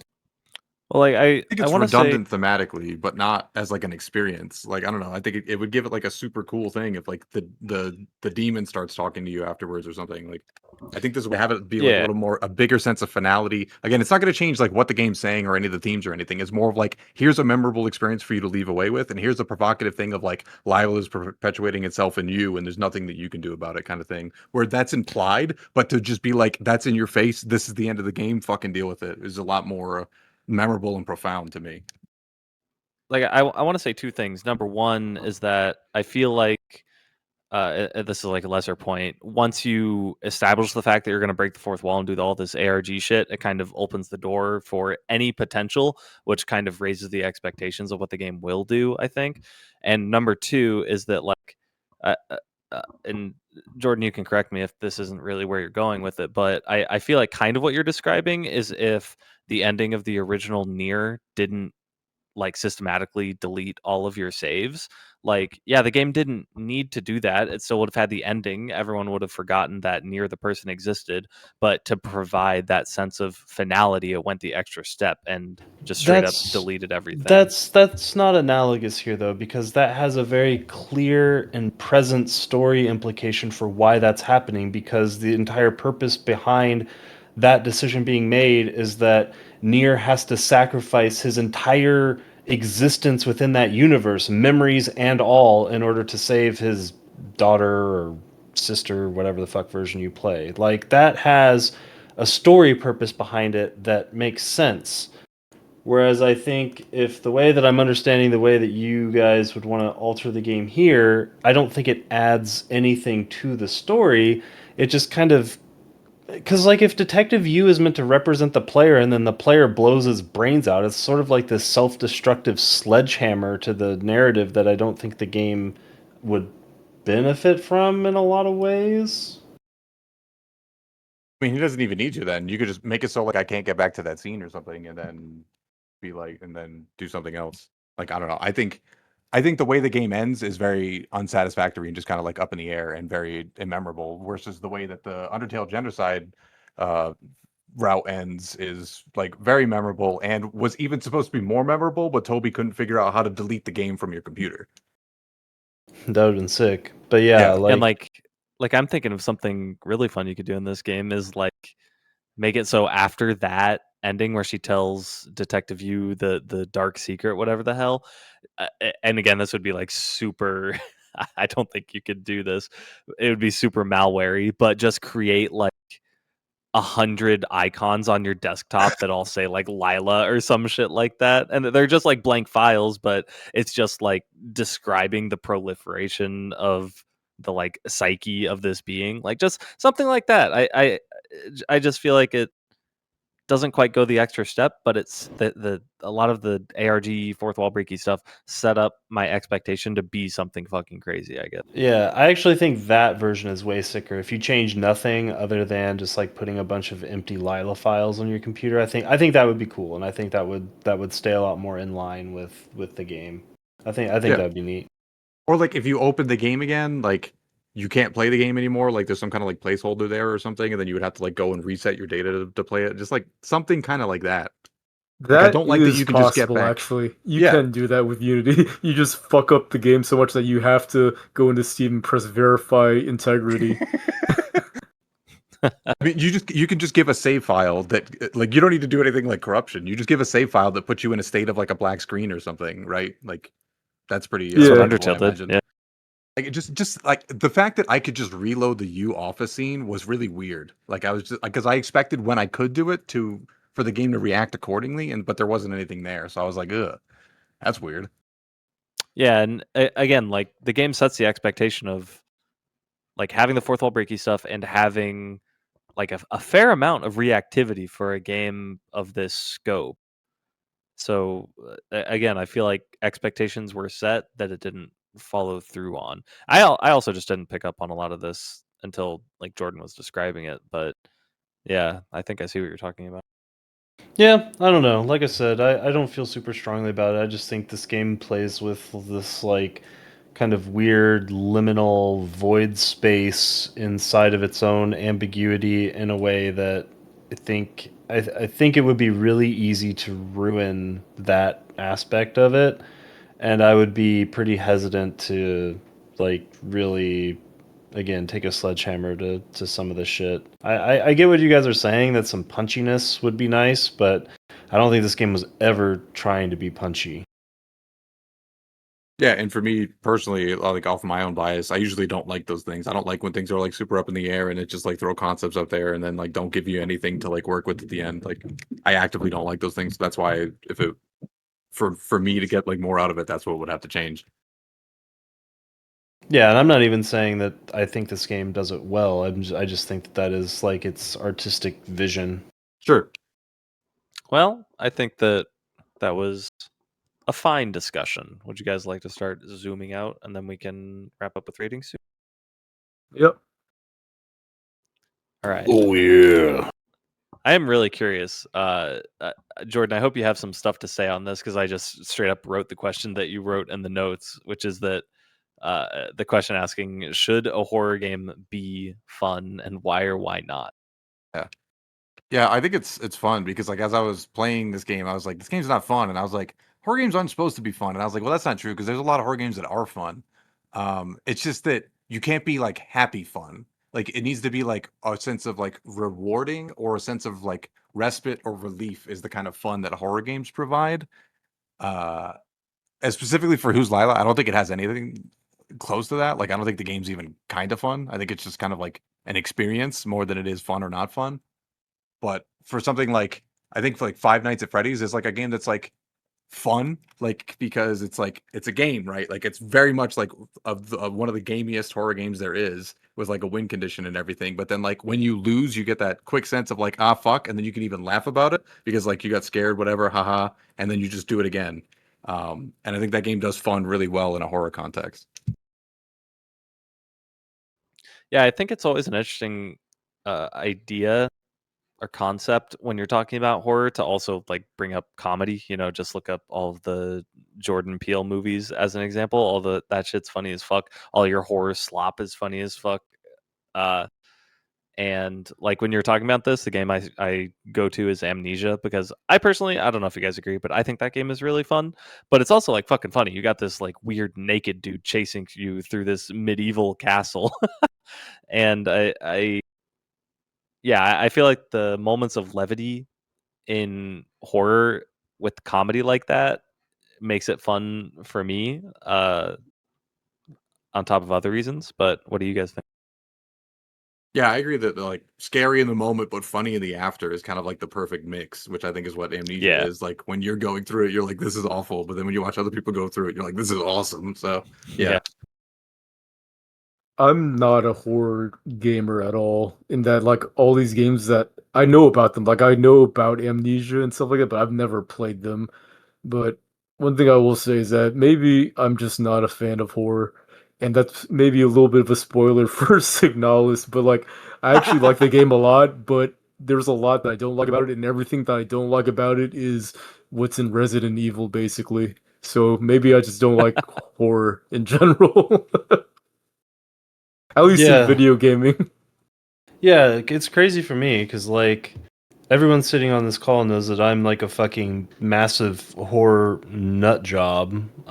But I've always found it difficult to play actual horror video games, and it's like it's really hard for me to sit and try and rationalize that because it's just a thing. And you guys talking about horror and comedy, I mean, there's a reason why those two things go together really well, and it's because they are on the exact same kind of emotional axis, right? So, horror and comedy, the entire point of both of those things is to build tension and then release it.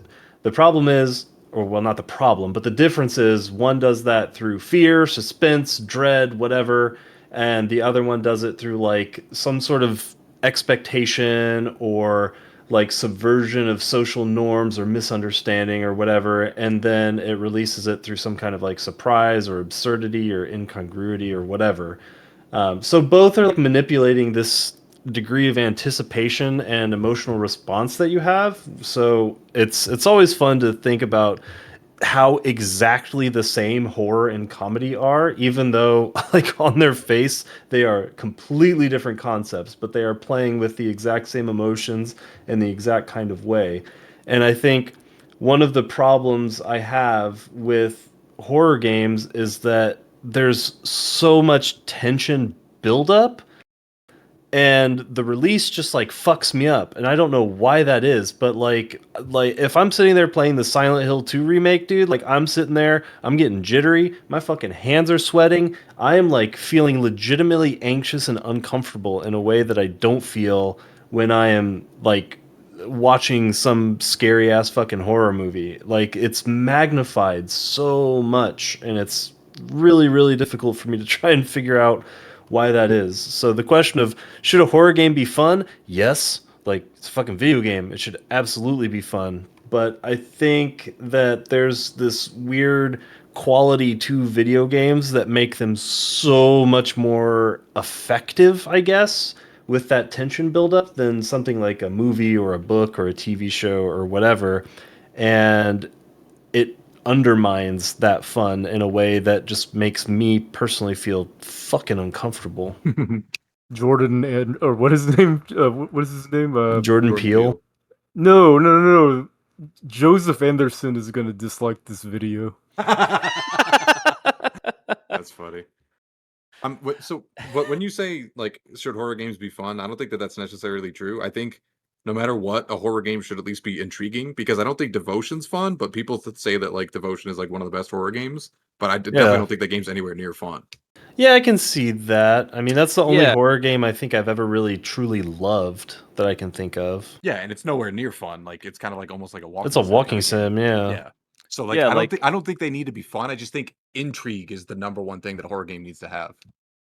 Yeah, I think that's an interesting thing that I was thinking of as Thomas was talking. Like the weird thing about horror games is I don't feel like they need to be fun in order to be fun. That statement makes no sense. But I'm thinking of a game like Soma, for example. Like you're not there's not much gameplay in Soma, but like that tension sequence that Thomas was describing is so clearly present throughout the entire game that it like you can't help but just turn that corner and hope that the monster isn't there. Or like Dead Space is another example, a game that I can never fucking play for the same reason Thomas was describing, because like I'm just always on edge at all times. It does not stop. But something about that feeling of being on edge, even though I can't play it, just is super cool and good. And it's a very unique experience, I think. And like I think back to like Ravenholm, back when I was a tiny baby boy and I couldn't get through Ravenholm as like a 10-year-old kid. Like it's still so much fun, especially in something as episodic as Half-Life was, where you have this like super horror sequence and you just feel so much satisfaction when you finally get out of there because it's non-stop tension and then finally release when you come out Yeah. the tunnels. Yeah, and I think a lot of this discussion sort of depends on how you want to define fun, right? I mean, Yeah. like we can say fun is like just the fucking quality of joy and amusement and satisfaction, but like I derive fun in a lot of different ways, and one of those ways is through that feeling of like actually feeling anxious. Like the reason I think Uncut Gems is such a good movie is because that is like the closest movie analog I can think of to playing a fucking horror video game, where like your brain is just wired the entire time in a way that doesn't feel great, but there's like a degree of something like primally interesting about the way that a video game, particularly a horror video game, can just really get under your skin. And if you can derive fun from that way of evoking tension and dread or unease or whatever, it's hard to define those things as fun, but they're definitely compelling, even though they may not necessarily be enjoyable. So, like, fun is a tool for engagement, and if you can engage with something that makes you feel that way in a way that's fun, then that works for you. But for me, it just makes me feel like my heart rate is 230. It's like the dumbest comparison to make, but it's the only thing that like I can like kind of understand what you guys are saying, because I fucking hate roller coasters, but I'm gonna I'm willing to bet that people that like roller coasters like really like them. So like I understand that they do, but I don't, and that's just me and horror, I guess, or horror video games. Yeah, it's basically like exhilarating is what they are. Like all horror games are going to be a level of like exhilarating. I think that's why like when Seth was talking about Soma, I think Soma is like a very exhilarating experience, and like, so yeah, and it's fun when like you go through that and like you're just like an overwhelming rush of like emotions and shit like that. And if you like that, then you like the endorphins and everything that you get afterwards. But if you don't like that, then obviously you're not going to want to do that, and even a little bit. So Yeah. Yeah. And I think the analogy that I'm thinking of, even though this one has like a very physical response, is eating spicy food. Like you can like there are people who I mean there's two of them in here at least. I don't know about Jordan, but people who eat Thai hot every single time they go out and get food whenever they can, What and up, Ben? like can That's eat pussy it shit though. can eat it without a sweat. But then there's other people that can't even get it as mild, like my mom, without like dying. And it's I feel like it's kind of similar with horror in the sense of like it just kind of like you guys are saying, it just depends on where you derive these feelings from. And some people are very conducive to getting the shit scared out of them, and some people aren't. And that can even vary between movies and games like it does with Thomas, and it's pretty interesting. yeah, Yeah. Because like the whole thing for me is like, and I've still not figured it out why I love horror so much, and that does extend to video games. Like conceptually, I love horror games. I just can't fucking play them. And it's like bizarre to me to try and figure out why that is. And like the only thing I've ever settled on is like it's really different when you are just an audience sitting there engaging with the work, whereas versus like being the one steering the ship. Like when you're steering the ship, it's a whole lot fucking scarier because there's like a degree of stakes that get like personal stakes that get added to it that like really ramp the thing up, and at least for me like an exponential way. I assume you can watch people play horror games, right? Yeah. No problem. I just can't play them. Like, I can't tell you how many times I've tried to play Alien Isolation, dude. I fucking love Alien. Alien is one of my favorite, like, just franchises of all time. I start up Alien. The first time that I hear that fucker scurry by me, I, like, shit my pants. The first time I see it, I Alt F4. Like, I'm done. That's my experience with that game too. I think there was a time where I was streaming. I forget is it Amnesia Rebirth? What's it called? Yeah, Rebirth is the one I was thinking of where I was streaming it, and like nothing was happening. I was in like the first quarter of the game where nothing fucking happens, and I can't even turn corners because I'm just so fucking freaked out at all times. And then I I remember when I was playing Blueprints and Jordan was watching me play, and I get to the dark room, I think it's called, for the first time, like the rooms Oh where yeah. like the red light is in, and it does that like light flickering thing, and dude, it scared the fuck out of me. I was That like, was awesome. holy fucking shit. I know exactly what you mean. Yeah, that's funny. You know the crazy thing though, just to like dig myself deeper into a nonsense hole is I've played through Amnesia and Soma and I didn't think those games were that scary. But I cannot play Alien Isolation. I cannot play well, I won't say cannot because I want to try it again at some point, but dude, the Silent Hill 2 remake was fucking me up. Fucking me up. I mean, I will say even though Amnesia fucks me up, Dark Descent that is, like the dude that runs at you with the knife is just fucking doofy. Whereas Yeah. again, like the fucking naked guy. Whereas at least the alien and Alien Isolation, like, you know, people have seen the movie, like things pretty fucking intelligent, and that's a whole new layer of fear. I know for a fact I never play Amnesia, and the reason why is because like I've never played it, but like I watched like a very long, like multiple hour long retrospective on the game, like to go to sleep, and I got nightmares like while listening to it. That's crazy. I mean, if that retrospective went through like all of the torture devices and stuff, like that shit's fucking gross. That's when I learned about the torture device where they just lower you onto a pyramid. hell yeah. What? Yeah, Which direction or what part of you is Your impacted butthole. from the bum hole. Your butthole, though. Oh, that was the first time I learned about the what's it called? The golden bison? Is that what it's called? The Iron golden Bolt? gold. Yeah, something like that. I know what you're talking about. The thing that burns Where you it roasts you alive. Yeah.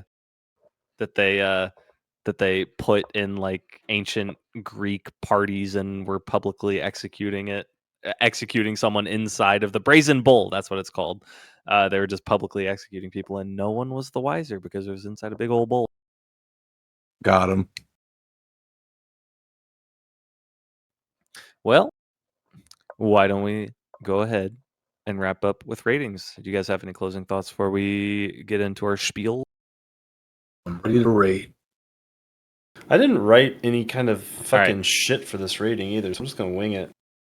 I put zero thought into it. Thomas, go ahead. Oh, why me? Okay.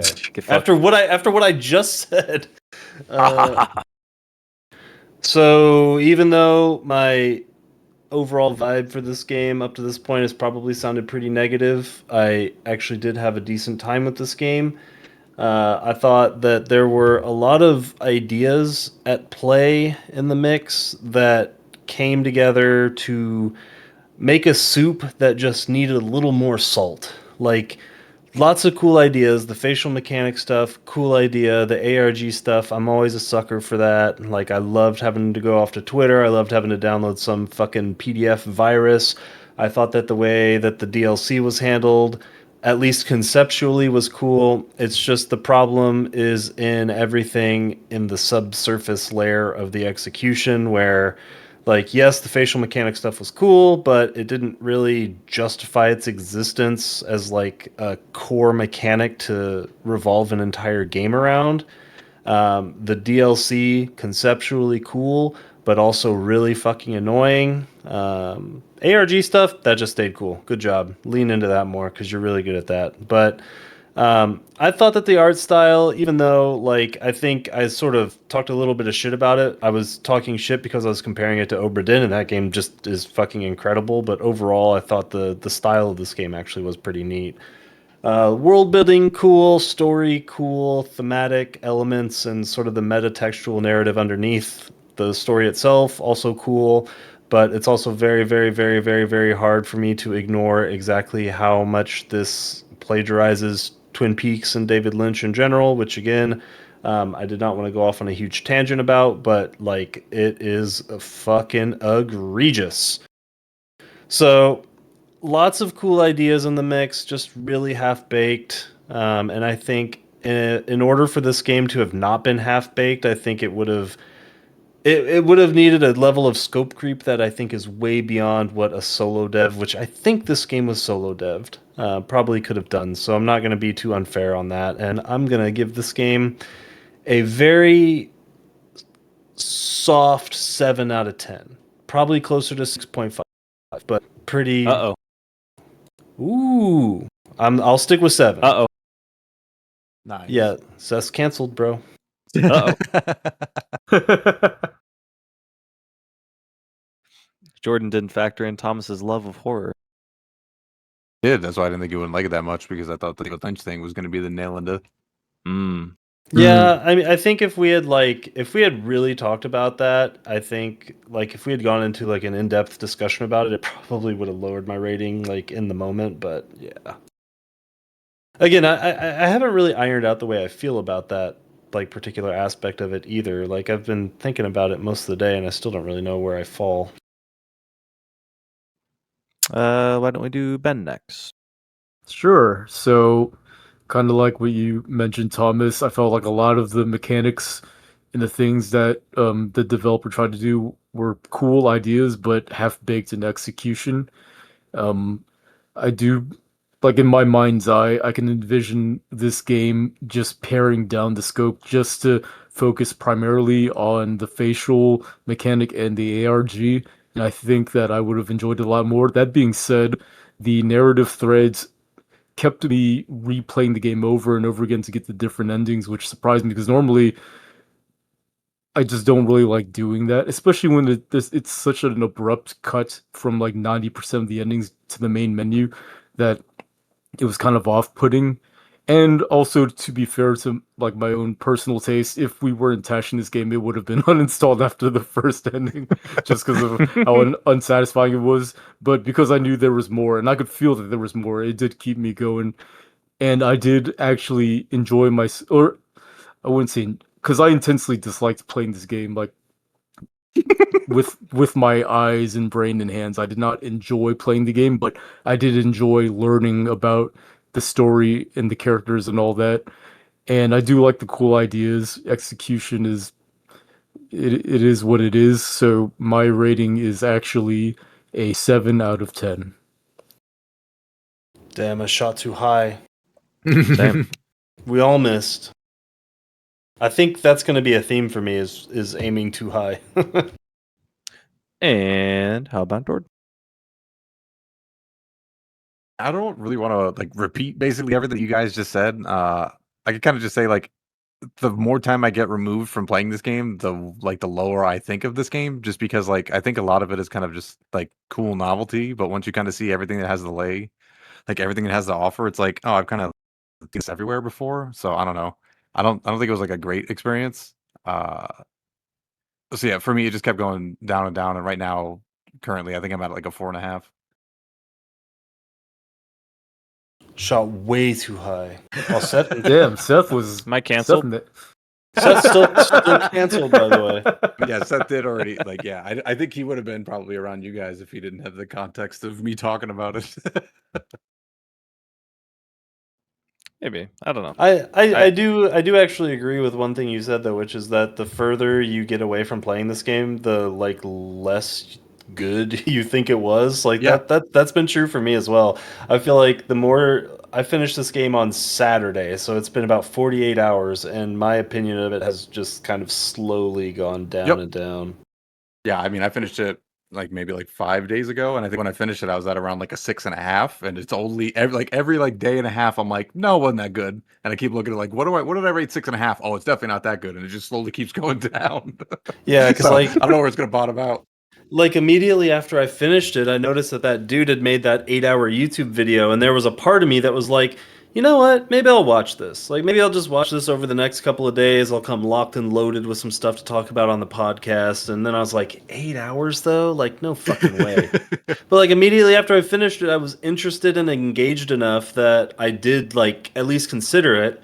And then I was like looking for some other YouTube videos, and there was one that's like an hour and a half long, and I was like, yeah, I'll watch this at work. And today was work, and I was like, yeah, fuck it, I'm just gonna go with what I know.